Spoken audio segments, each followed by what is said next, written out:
다큐멘터리 역사를 찾아서 제115편 영산강 유역에 누가 살았을까?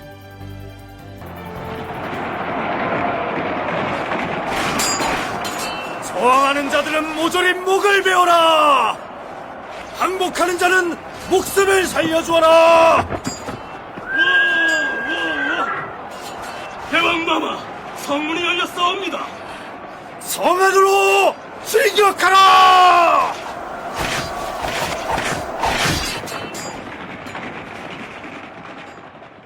백제왕은 마한에 습격하여 드디어 그 구국을 병합하였다.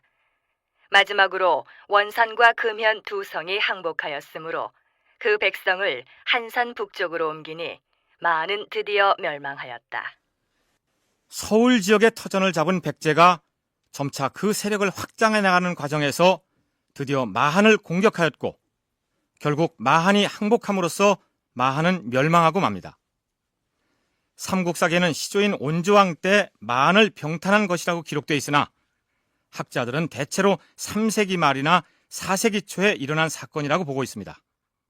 그렇다면 마한은 완전히 멸망한 것일까요?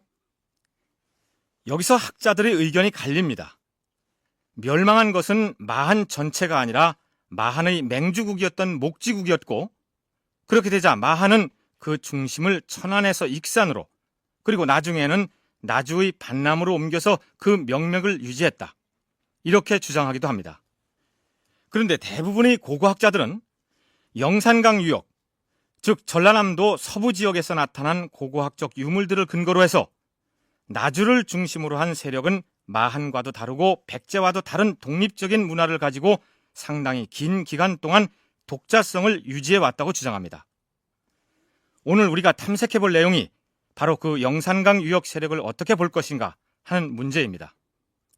여기서는 영산강 유역 세력이 상당 기간 동안 정치, 문화적으로 독자성을 확보하고 활동했을 가능성이 크다는 목포대 강복룡 교수와 충남대 박순발 교수의 견해를 중심에 놓고 이야기를 진행하도록 하겠습니다. 마한의 맹주국인 목지국은 충청도 천안의 직산 지역에 중심을 두고 활동했던 세력이었습니다. 그렇다면 이 마한과 전라남도의 영산강 유역 세력이 서로 다른 문화를 가진 별개의 세력이었다는 것은 무엇보다 무덤의 양식으로 증명이 됩니다. 목포대 강복룡 교수의 얘기입니다. 목지국이 이제 자리 잡았다고 주장되는 천안 일대에 상당한 그 위신제를 그 부장한 그러한 그 토광묘들이 발굴이 되고 그 충청도 일대 쭉 퍼져나갔던 그런 양상을 보이는데 그 영산강유역은 그런 토광묘적 전통이라기보다는 어떤 거냐면은 이 지표면에 분구를 만들어서 이 분구 속에 이 매장 시설을 만드는 매장 주체 시설을 만드는 그러한 그 묘제가 강합니다. 그래서 그 영산강유역의 그런 그 고분과 이 충청도 지역의 고분의 어떤 차이를 볼 수가 있는데 영산강 유역에서 발견된 옹관묘 혹은 옹관 고분에 대해서는 뒤에서 자세히 알아보겠습니다만 어쨌든 이렇게 묘제가 다르듯 독자적인 문화를 가지고 활동해오던 영산강 유역 세력으로서는 마한이 백제의 공격을 받아 무너졌다는 소식에 위기감을 느끼지 않을 수 없었습니다. 전라남도 일대의 각 소국 대표자들이 한자리에 모였습니다. 백제왕이 처음 왔을 때 마땅히 거처할 땅 한 뼘이 없다고 해서 마한의 국왕이 백리의 땅을 떼어주지 않았습니까? 그러게 말입니다. 그런 백제가 마한을 멸망시킬 줄 누가 알았겠습니까? 호랑이 새끼를 키운 셈이지요. 지금 남 얘기하듯이 할 때가 아닙니다. 마한을 병탄한 백제가 거기서 만족하겠습니까? 필시 더 남쪽으로 세력을 뻗쳐 그 창칼이 우리를 향할 것입니다. 그래서 지혜를 모아보자고 이렇게 모인 것 아닙니까? 우리가 힘을 합쳐서 백제 침략에 대비를 해야 할 것입니다. 우리가 힘을 합친다고 백제를 당할 수 있겠습니까? 그렇다면 손 놓고 있다가 백성과 땅을 마한처럼 백제에 헌납하자는 얘기입니까? 그건 안 될 말이지요. 이럴 게 아니라 진나라에 사신을 보내서 일단 화친 관계를 맺어두는 게 어떻겠습니까? 우리 20개국에서 모두 사신단을 진나라 장안까지 보내자는 말씀입니까? 장안까지 갈 필요 없이 유주로 가면 될 것입니다. 왕년의 명제상 장화가 좌천되어서 유주 자사로 봉직하고 있다는데 변방의 어려운 나라들을 외면하는 법이 없다는 소문이 자자합니다. 그럼 유주로 보냅시다. 좋습니다. 이렇게 해서 20여 개의 작은 세력들이 각자 사신을 뽑아 공동 사신단을 결성하여 진나라에 파견합니다. 진서 장화열전에는 이렇게 올라 있습니다. 이에 장화를 지절 도독 유주 제군사 영 호관 교위 안북 장군으로 삼아 전출하였다. 장화는 신구 세력을 무마하여 받아들이니 오랑캐와 중국이 그를 따랐다. 동이마한 신미제국은 산에 의지하고 바다를 끼고 있었으며 유주와의 거리가 4천을이었는데 역대로 내부하지 않던 20여 개국이 함께 사신을 파견하여 조공을 바쳐왔다. 멀리 있는 오랑캐가 감복해와서 사방 경계가 근심이 없어지고 매해 풍년이 들어서 그 20여 개의 나라가 중국 진나라에 사신단을 파견한 것이죠. 그때 진나라는 굉장히 좋아합니다.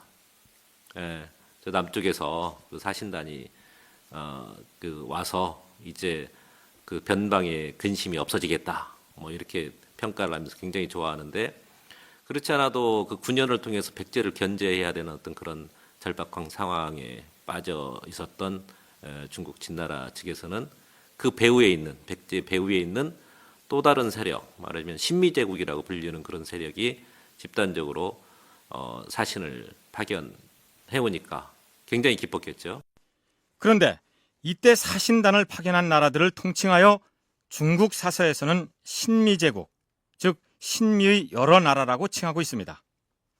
강복령 교수는 바로 이 신미제국을 영산강 유역에 분포해 있던 소국들로 보고 있습니다. 낙동강 유역의 작은 나라들을 가야의 여러 나라, 즉 가야제국이라고 했던 것처럼 영산강 유역의 작은 세력들을 통칭하여 그렇게 불렀다는 얘기죠. 영산강 유역으로 지칭되는 전라남도 지역이 언제 백제의 영토로 복속되었냐를 논할 때 가장 중요하게 거론되는 기록이 일본 서기 신공기 49년의 내용입니다. 백제 장군 목나근자 등에게 정병을 이끌고 사백, 계로와 함께 출동하도록 명하였다. 함께 탁순국에 모여 신라를 격파하고 가라의 칠국을 평정하였다. 또 군대를 옮겨 서쪽으로 돌아 고해진에 이르러 남만 친미다래를 무찔러 백제에게 주었다. 이에 백제왕 초고와 왕자 귀수가 군대를 이끌고 와서 만났다. 외의 신공황후가 백제 장군 목나근자 등에게 특별 명령을 내려서 가야 칠국을 평정하고 남쪽 오랑캐 친미다래를 도륙해서 근초광에 선물로 주었다. 이런 내용입니다. 근초광 시대의 백제사를 탐색할 때 이미 소개해드렸습니다만 일본 서기의 이런 기록을 제대로 해석하려면 기록 내용에서 일단 왜곡과 관련된 부분을 털어내고 읽어야 합니다. 그러면 이렇게 되죠. 백제의 근초고왕과 왕자 근구수가 신라 군사를 격파하여 가야 칠국을 평정하고 서쪽으로 가서 남쪽 오랑캐 친미다래를 도륙하였다. 그렇다면 과연 백제가 빼앗았다는 남쪽 오랑캐, 즉 남만 친미다래란 대체 어디일까요? 충남대 박순발 교수의 얘기입니다. 남만, 친미다래 등등이 어디냐 하는 문제를 놓고서 그것이 강진 근처다. 혹은 멀리 뭐 친미다래, 탐미다래, 이 탐나 이거 해서 제주까지도 거론하는 경우도 있지만 어쨌든 이 남쪽까지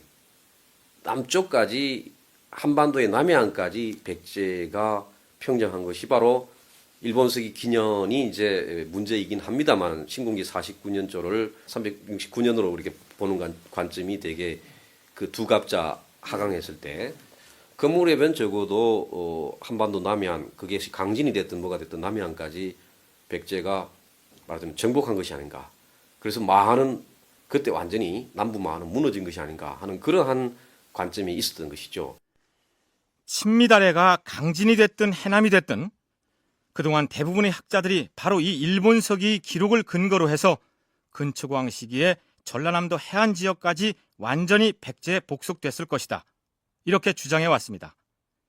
그러나 영산강 유역에서 여타 백제 지역에서는 찾아볼 수 없는 유물 유적들이 속속 발굴되면서 인식이 달라지고 있습니다. 박순발 교수는 무엇보다 근초광 때의 백제로서는 강진, 해남 일대 등 영산강 유역을 다스릴 만한 여건을 갖추지 못했다는 점을 먼저 지적합니다. 고대 사회가 건초광대에 크기까지 직접 컨트롤하고 지배할 수 있는 인프라가 없습니다. 통신이니 군사니 뭐 해서 기껏 아직도 이게 영역이 좁은 그런 나라가 그 멀리에서 그렇게 인프라를 해서 취할 수 있는 말하자면 수준이 안 된다는 것이죠. 나무 뿌리가 이렇게 거대하게 나무가 커야 뿌리가 이렇게 넓어지는 것이지 그런 점에서 둘 다 말이 되는 것이 거기가 한번 점을 뛰어넘어서 연결되는 판도 속에서가 아니고 그 세력을 백제와의 어떤 그 물꼬를 텄다라고 할까요? 뭐 그런 것은 그때 성립되는 거 분명일 겁니다. 왜냐하면 그쪽에 대한 관심도 다 있게 마련이지만 그러나 그 백제에 더 가까운 지역들도 상당히 간접 지배 모습으로 나타나거든요. 한성 시기에 건축왕대에. 그렇다면 일본서기 신공기에 나타난 친미달의 도륙 사건을 어떻게 해석해야 할까요? 먼저 친미달해가 어느 지역으로 추정될 수 있는지부터 분석해 보겠는데요. 강복룡 교수는 그동안의 고고학적 발굴 성과를 근거로 해서 전라남도 해남군의 배포만 일대를 친미달해로 추정합니다. 해상교역이라고 하는 것은 그러한 그 무역로, 그때는 연안항로가 이제 중심 항로였는데 연안항로상에 있는 중심 연안 포구를 장악하는 게 굉장히 중요하거든요. 그 중심 포구가 어디냐면은 이 낙동강 유역 그리고 바로 영산강 유역입니다. 특히 영산강 유역의 게이트웨이 소사이어티 이게 바로 이제 그 백포만 일대라고 볼 수 있겠고 그게 친미달해고 신미제국에 바로 신미가 있었던 곳이죠. 그런데 백제는 그러한 포구 중심 포구들 거점 포구들을 이제 포섭해서 해상 교역을 이제 주도하기 위한 하나의 협력 세력으로 확보를 해야 되는데 해남군 백포만 일대에 신미라는 세력이 있었는데 그곳이 바다를 통한 관문이었기 때문에 영산강 유역 세력 전체를 대표해서 신미의 여러 나라, 즉 신미 제국이라 불렀고 해남군의 통일 신라 시대의 이름이 친명현이었던 것으로 미루어 일본서기에 나타난 친미달해는 곧 해남이다라는 얘기입니다. 그 지역의 군공리에서 거대한 규모의 폐총, 즉 조개무지가 발견되었는데 당시 그것이 인구가 밀집된 지역이었다는 설명입니다. 거기가 이제 통일신라 시대 친명현이라고 불리거든요. 친명현. 그리고 이제 친미달해라고 나오잖아요. 그 3세기 후반에 근초광이 친미달해를 도륙했다. 근데 거기 백포만 일대에 뭐가 있냐면은 군공리 폐총이 있어요. 거대한 폐총의 언덕을 이루고 있는. 그래서 거기에 사람이 굉장히 많이 살았을 가능성이 있는. 예? 그런데 거기가 4세기 전반에 그 폐총이 더 이상 조성되지 않고 단절되고 맙니다. 그 이유는 뭐냐라고 하는 건데 3세기 후반에 그 백제의 공격을 받아서 도륙당한 친미달해 그게 바로 군공리 폐총을 조성한 그런 세력이다. 4세기 전반 이후부터 더 이상 폐총이 조성되지 않았다는 것은 일본서기에 나타난 것처럼 근초광 시기에 백제의 공격을 받아 점령당했기 때문이겠죠. 그렇다면 백제는 왜 한성 시기인 근초광 때 하필이면 강 교수가 침례달이라고 주장하는 저 남쪽의 해남군 백포만 지역을 공격했을까요? 미천왕 14년 겨울 10월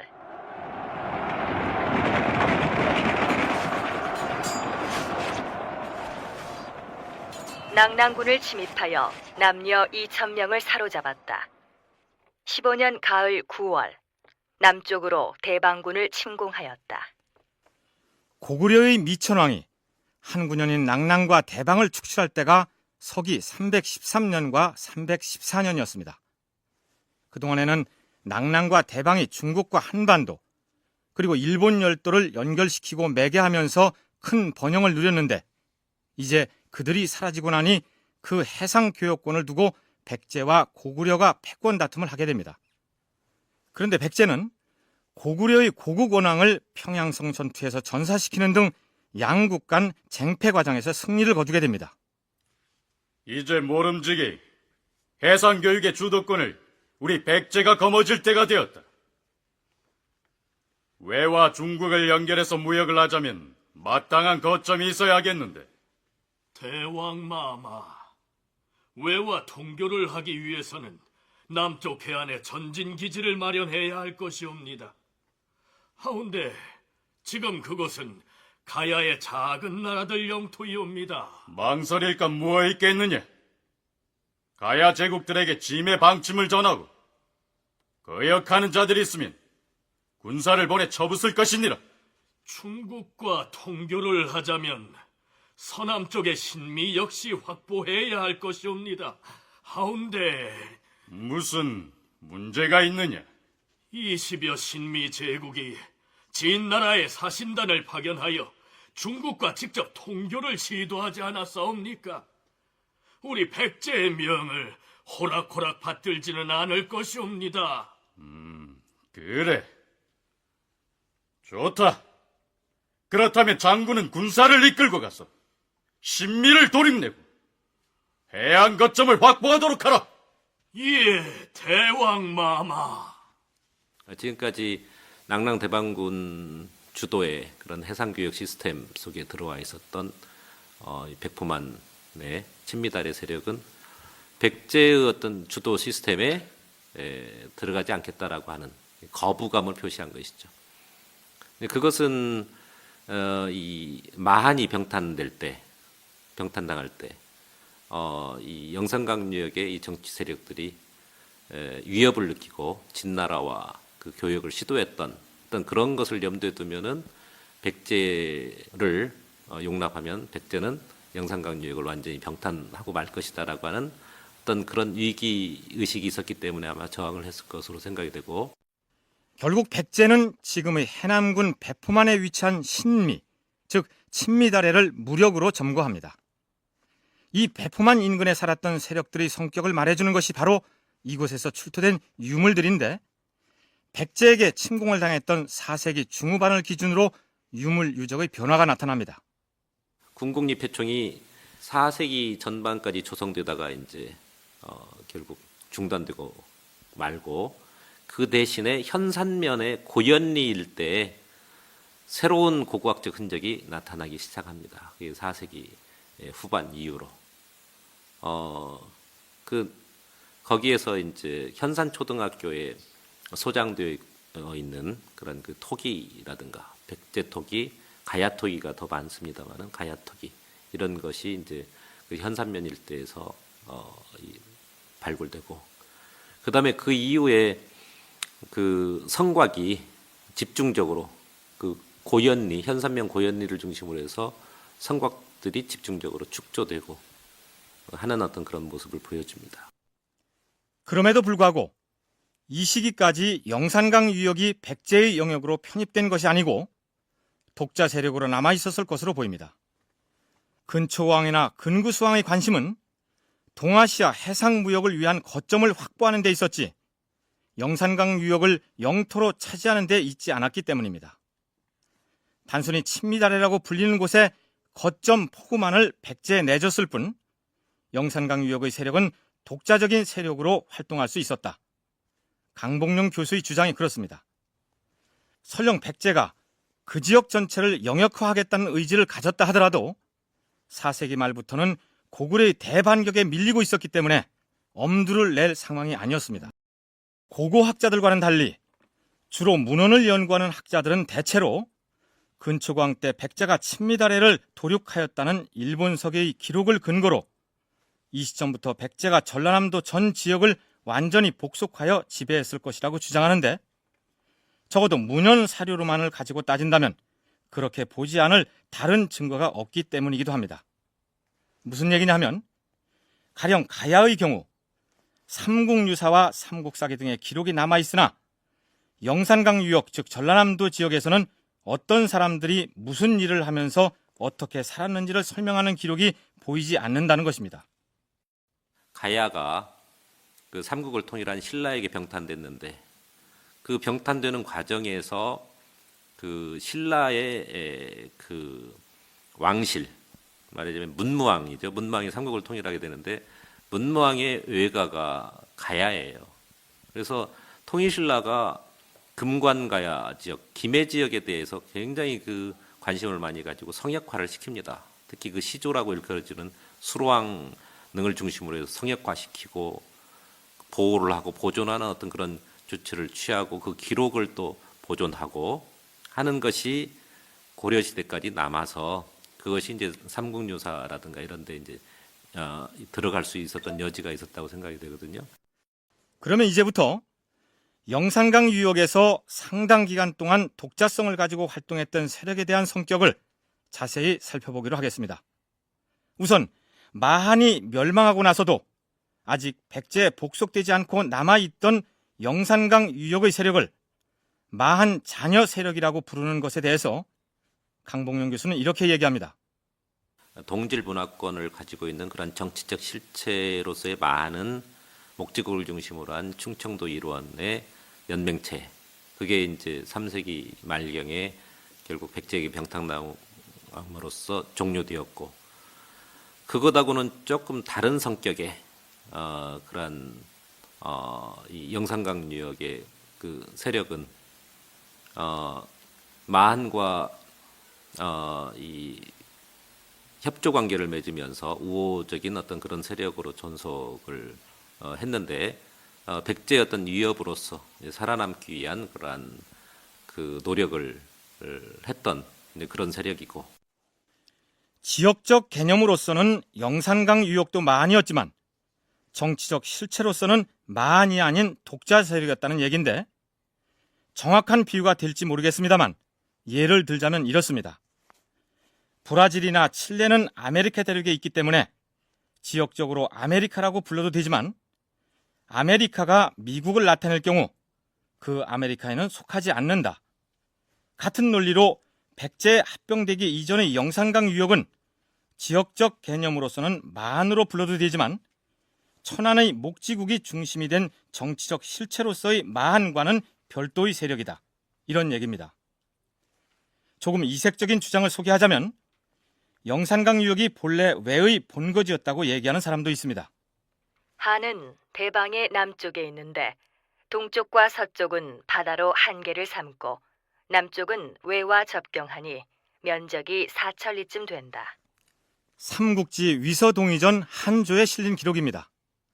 여기서 한이 남쪽으로 외와 접경하였다고 했는데, 만일 외가 지금의 일본 열도에 있었다면 중간에 넓은 바다가 가로놓여 있기 때문에 삼한이 외와 국경을 접했다는 표현은 맞지 않는다는 얘기죠.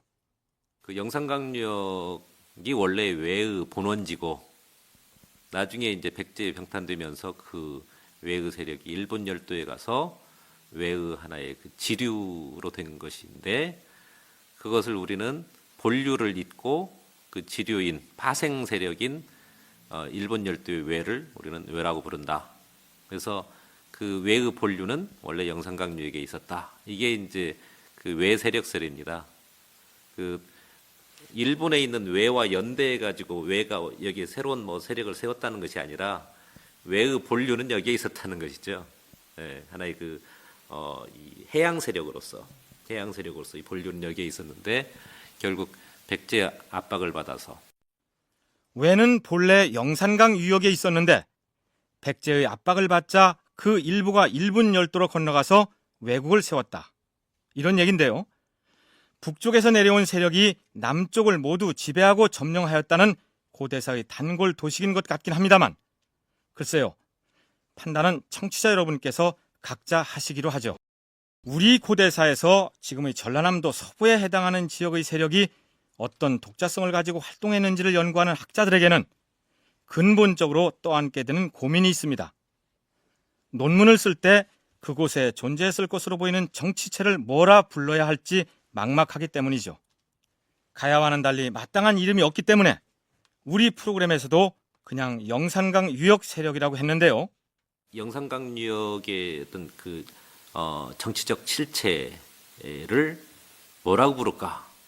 근데 문헌 기록은 없고 그렇다고 해서 만으로 부르기는 이건 좀 그 문제가 있는 것 같고, 문제가 그 있는 이름이지만 우선 부르자, 이것은 더 문제가 있을 것 같고, 그래서 임시적이지만 나중에 그 문제가 없는, 오해의 여지가 없는 그러한 이름을 일단 만들어서 부르는 것이 좋지 않을까 이제 생각이 돼서 저는 옹관고분 사회라고 하는 어떤 그런 이름으로 한번 불러봤거든요.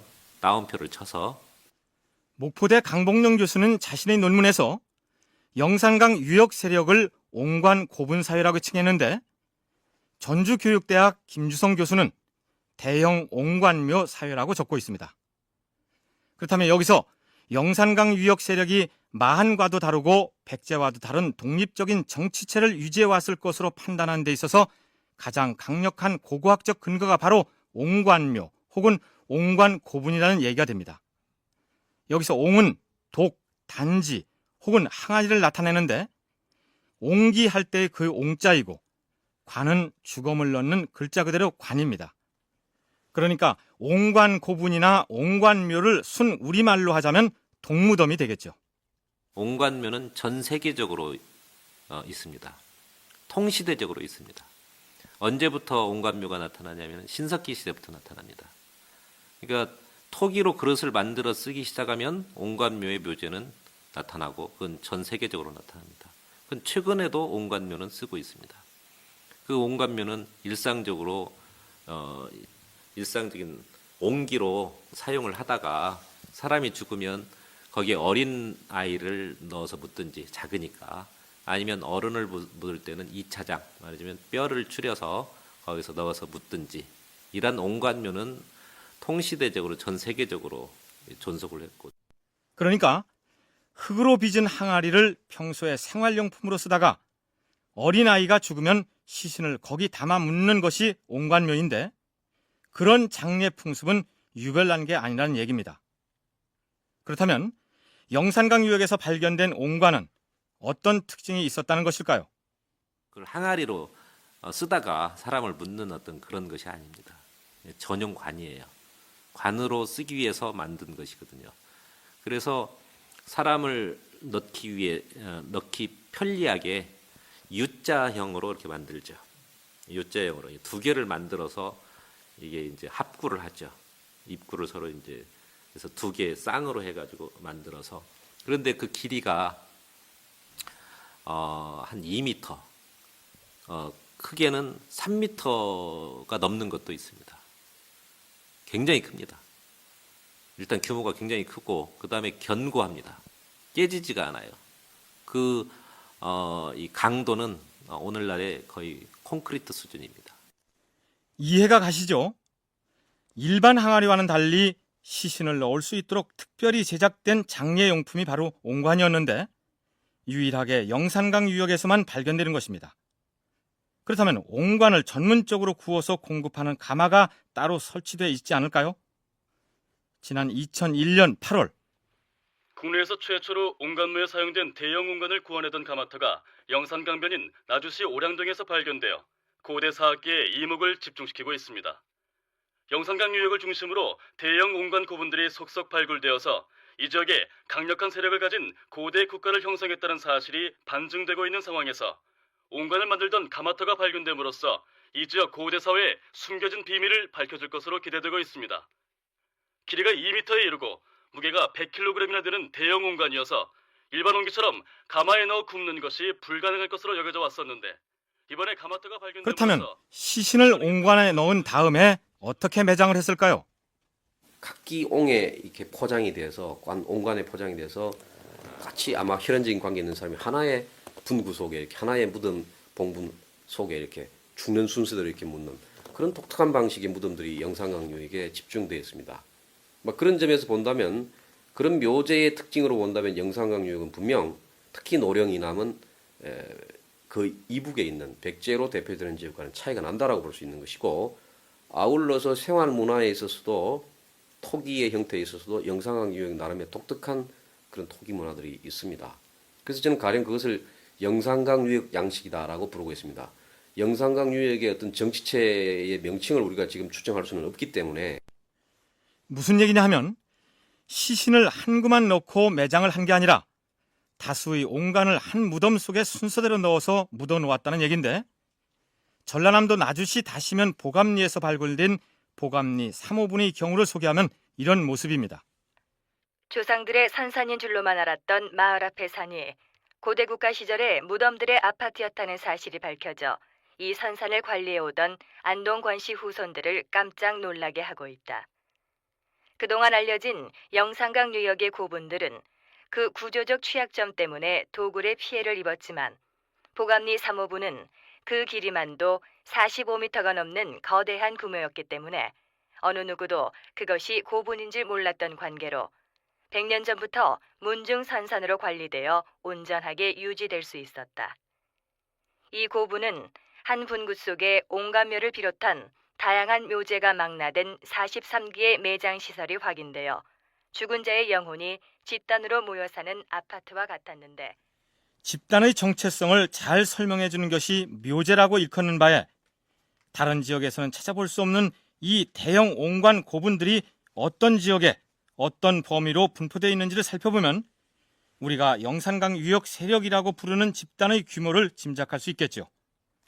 강봉용 교수로부터 들어보죠.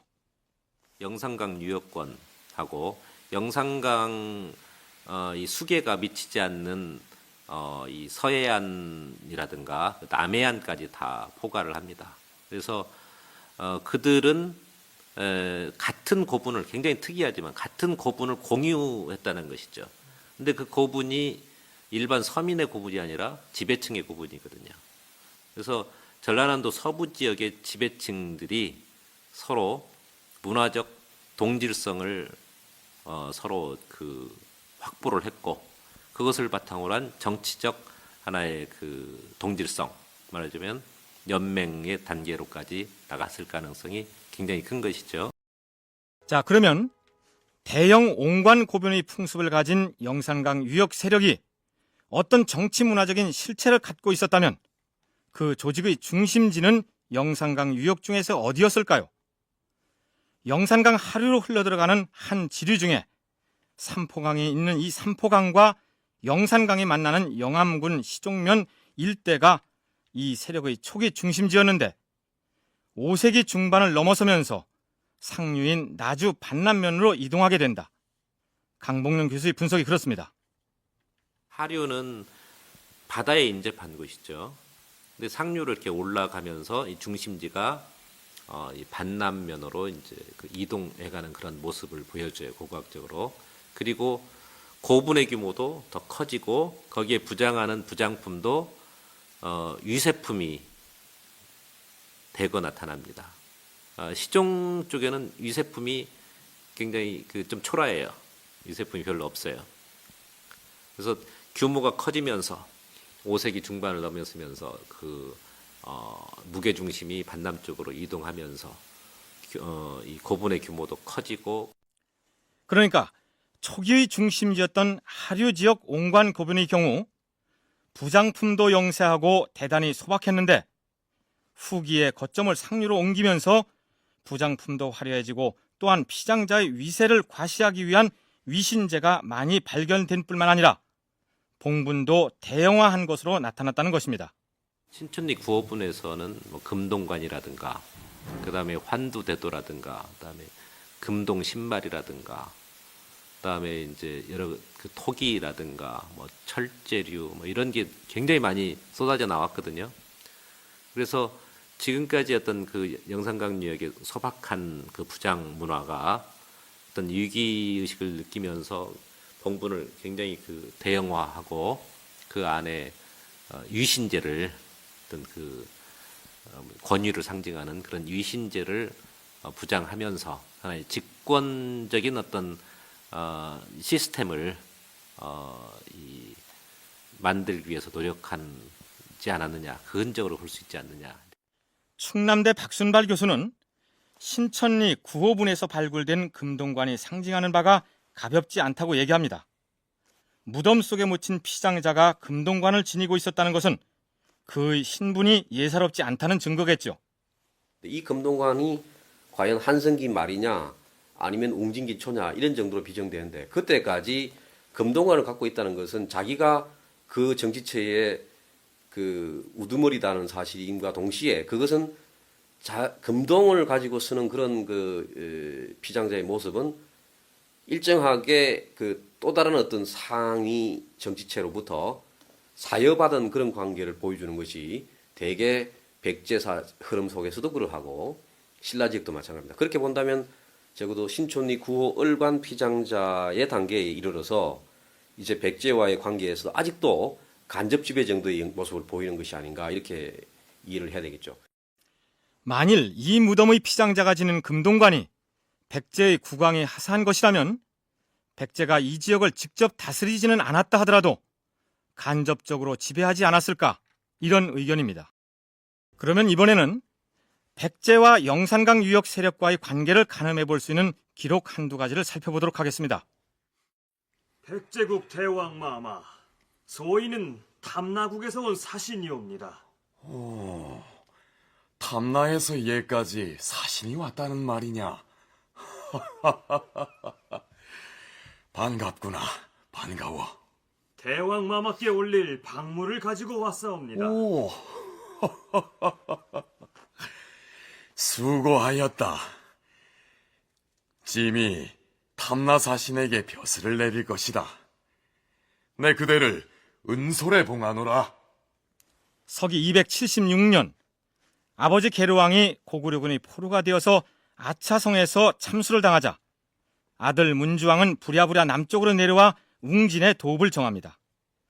삼국사기 백제본기에는 문주왕 즉위 2년째에 탐나국에서 사신이 찾아왔는데 왕이 기쁜 나머지 그 사신에게 고위 관등인 은솔 벼슬을 내린 것으로 되어 있습니다.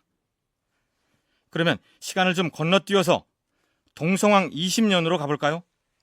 8월에 왕은 탐나국이 공물을 바치지 않으므로 친히 정벌에 나서 무진주에 이르니 탐나국이 이 말을 듣고 사신을 보내어 죄를 청함으로 그만두었다.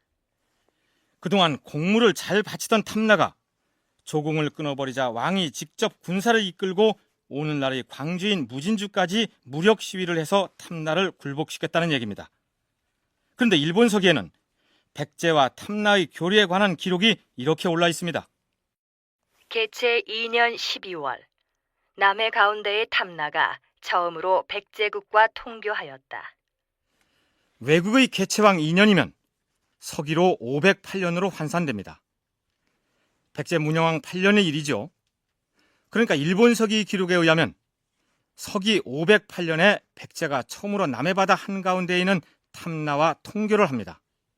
그렇다면 그보다 32년 전인 문주왕 2년에 탐나에서 사신이 와서 그를 은솔로 임명했다는 기록이나 동성왕 20년인 서기 498년에 탐나가 공물을 안 바친다고 군사를 몰고 출정했다는 기록은 어떻게 된 걸까요? 삼국사기에 나오는 문주왕의 탐나 기사를 인정하면은 일본 서기에 그게 이제 잘못된 거고, 일본 서기의 그 기사를 받아들이면 삼국사기에 그 문주왕의 방문을 바쳤다고 하는 그 기사를 용납하기 어렵죠. 그래서 둘 중에 하나를 태기를 해야 되는데, 그래서 대개 삼국사기 기록을 그 채택을 합니다. 그러면 일본 서기 기록은 뭐냐? 이건 두찬이다, 이게 잘못된 기사다. 이렇게 이제 버렸거든요. 그런데 이제 이 탐나와 그 탐나가 틀리다고 한다면, 다른 거라고 한다면 두 개를 다 용납을 할 수가 있는 거죠. 무슨 얘기냐 하면 문주왕 때 사신을 보내서 박물을 바쳤다는 탐나와 백제와 처음으로 통교를 했다고 나온 일본 서기에 나타나는 탐나를 다른 대상으로 보면 양쪽 기록 모두를 옳게 볼 수도 있다는 얘기가 됩니다. 508년에 백제와 처음으로 통교한 탐나를 오늘날의 제주도로 본다면 백제와 탐나국은 문영왕 때 처음 교류를 한 셈이 됩니다. 그렇다면 문주왕 때 사신을 보내 공물을 바친 탐나는 제주도가 아니라 우리가 지금껏 탐색해왔던 해남 강진의 친미다래, 즉 대형 옹관 고분 장례 풍습을 가진 영산강 유역 세력으로 상정해 볼 수 있습니다. 친미다래의 침은 탐과 통하고 실제로 강진 지방을 흐르는 강 이름 중에 탐진강이 있습니다. 그렇다면 그들은 왜 백제의 공무를 바치다 중단하였고 동성왕은 왜 또 군사를 이끌고 응징하려 했을까요? 백제가 고구려에 쫓겨서 웅진으로 도읍을 옮겼습니다. 우리도 무언가 대책을 세워야 하는 것 아니겠소? 백제 계로왕이 고구려 군사에게 잡혀서 목이 달아나자 한성 도읍지를 버리고 부랴부랴 내려왔는데 우리에게 위해를 가할 여유가 있겠습니까? 안심해서는 안 됩니다. 한때는 고구려보다 강성한 대국이었어요. 지금부터 화친을 맺어서 우호 관계를 유지하는 것이 상책입니다. 그렇다면 어찌했으면 좋겠소? 백제 왕에게 줄 공물을 장만해서 사신편에 보냅시다. 그리합시다.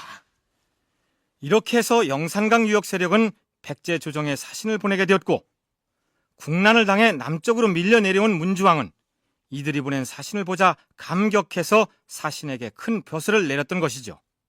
남쪽으로 내려와 가지고 이제 뭔가 그 재기를 노리니까 이게 해남 강진 그 이전에 신미 제국의 친미달의 그 세력이 이제 조공을 바쳐오는 그런 제스처를 썼을 가능성이 있거든요. 그러다가 이제 이렇게 보니까 동성왕 때 가서도 희망이 없다. 그러니까 이제 박물을 바치는 것을 철회하니까 동성왕이 그래도 나름대로 이제 힘을 기르고 이제 그런 때였기 때문에 군사를 일으켜서 무진족까지 내려와 가지고 이제 위협을 가했던 거고. 그런데 탐나가 조공을 끊어버리자 동성왕이 군사를 이끌고 출동하여 무진주까지 갔고 그러자 탐나에서 사신을 보내 사죄하자 군사를 물렸다. 이런 얘긴데 그 탐나가 지금의 제주도라면 몇 가지 의문점이 남습니다. 먼저 제주도는 어차피 남해 바다 한가운데에 있기 때문에 뱃길로 가야 하는데 동성왕이 탐나를 혼내겠다고 육로를 통하여 지금의 광주 지역까지 갔다는 것은 어색합니다. 웅진에서 배를 타고 금강 하구를 통해 남해 바다로 가야 옳겠죠. 그러나 강진 해남의 친미달에 즉 신미국 세력을 탐나로 기록한 것이라면 상황이 맞아 돌아갑니다. 동성왕이 군대를 이끌고 광주에 도착하자 대왕마마, 소인은 탐나의 사신이옵니다. 죽을 죄를 지었으니 내리시는 벌을 달게 받겠사옵니다. 장차 충성을 다할 것이오니 군사를 거두어 주시옵소서. 영산강 유역 세력의 사신이 화급히 무진주로 달려가서 동성왕의 머리를 조아리자 동성왕이 노기를 풀고 군사를 물려 돌아갔다. 이렇게 되는 것이죠. 그런데 영산강 유역 세력이 백제의 조공을 끊었다 하여 왕이 그들을 혼내겠다고 직접 군사를 이끌고 먼 길을 달려갔다는 것인데 출병의 사유치고는 좀 싱겁지 않습니까? 당시의 국제관계를 살펴보면 이렇습니다. 이전까지만 해도 바다 건너 왜국은 백제를 통해서 대륙의 문물을 받아들였는데 왜의 우왕은 중국과 직접 교류를 하기 위해서 그 제휴 세력을 포섭할 필요가 있었고 바로 영산강 유역 세력이 왜와 손을 잡게 된 것이죠.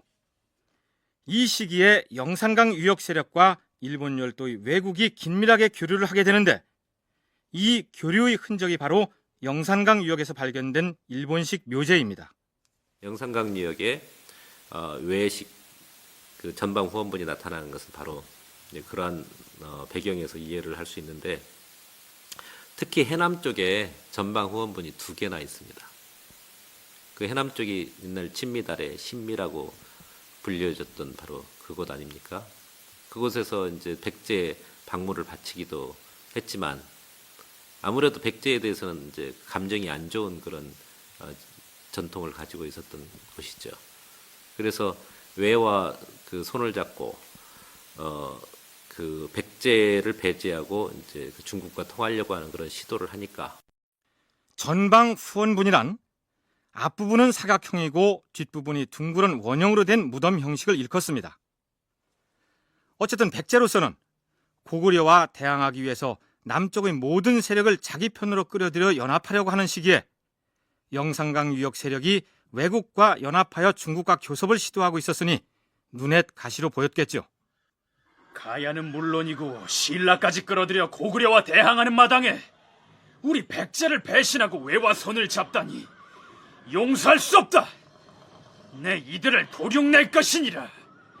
자, 가자!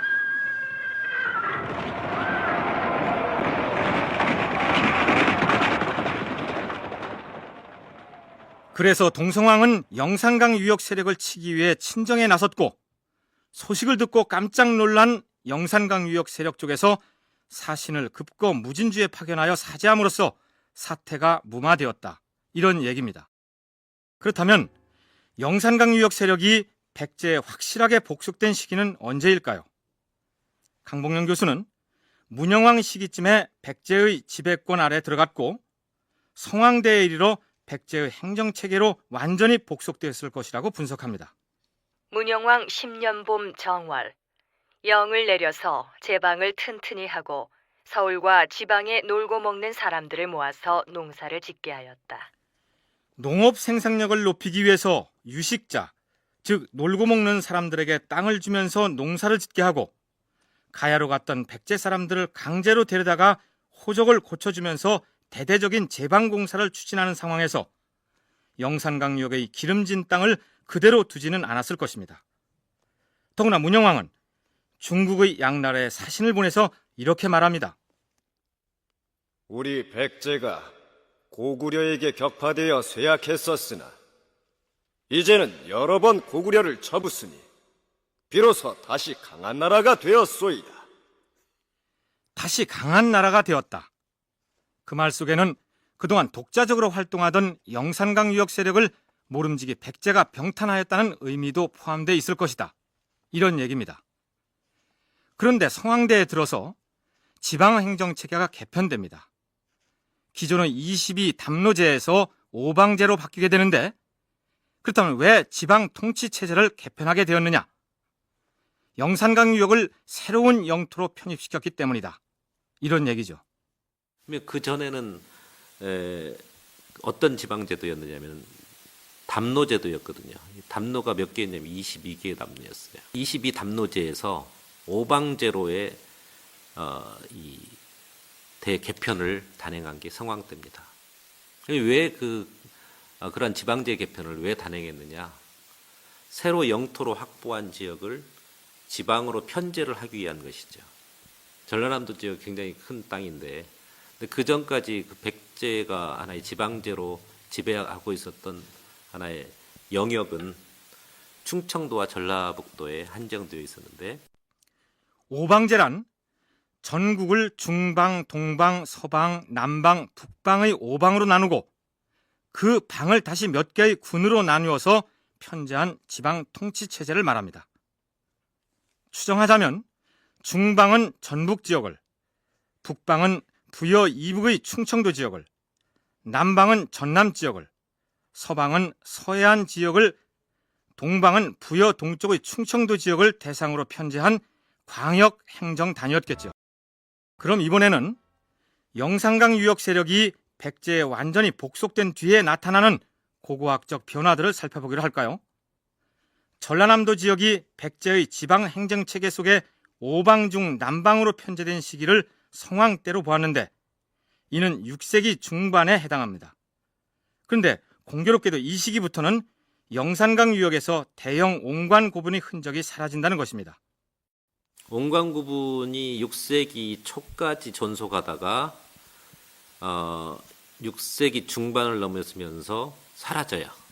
옹관 구분이 없어지고, 그 다음에 전방 후원분도 비슷한 시점에 없어집니다. 그 대신 그때는 이제 그 사비 시대이기 때문에 사비 부여 지역에 있는 부여식 횡렬식 석실분, 이것이 전남 지역의 유일한 묘제로 확산되게 됩니다. 그것은 무엇을 의미하냐면은 중앙에서 지방관이 파견되었다라고 하는 의미도 될 수 있고, 이 토착 세력을 하나의 그 지방관으로 추인해주면서 묘제를, 중앙의 묘제를 받아들이도록 이렇게 그 강요한 결과일 수도 있고. 행렬식 석실분이란 판 모양으로 깬 돌을 이용하여 널을 안치할 방을 만들고, 널방의 한쪽에 애부로 통하는 출입구를 만든 뒤 봉토를 씌운 무덤을 일컫습니다. 영산강 유역의 고분 중에서 후기 행여식 석실분이 발견된 곳은 나주 흥덕리 및 대안리, 영암 봉소리, 함평 월계리 고분 등 영산강 유역 세력의 중심부였던 지역은 물론 주변부였던 곳들까지 폭넓게 분포하고 있습니다. 백제의 묘제였던 이 행열식 석실부는 하물며 안좌도, 압회도, 비금도, 장산도 등 섬 지역에서도 발견될 뿐 아니라 이 시기에 이들 섬 지역의 성곽에 축조되는 것도 확인됐습니다. 그 섬 지역까지를 백제가 확실히 장악하고 바닷길을 지키기 위해서 해상 방어 진치를 구축한 것이죠. 그로부터 1세기쯤이 지난 7세기 중반에 백제가 멸망합니다. 그렇다면 영산강 유역의 전남 서부 지역이 백제의 역사로 보낸 기간은 100년에 불과하고 그 이전까지는 독자적인 정치 문화를 영위해왔다는 얘기입니다. 그 지역의 발굴 유적에 대한 고고학적 조사와 연구가 더욱 깊이 진행되어서 영산강 유역 세력 혹은 옹관 고분 사회로 불리는 그 지역의 고대 사회가 새로운 고유명사를 얻었으면 좋겠습니다.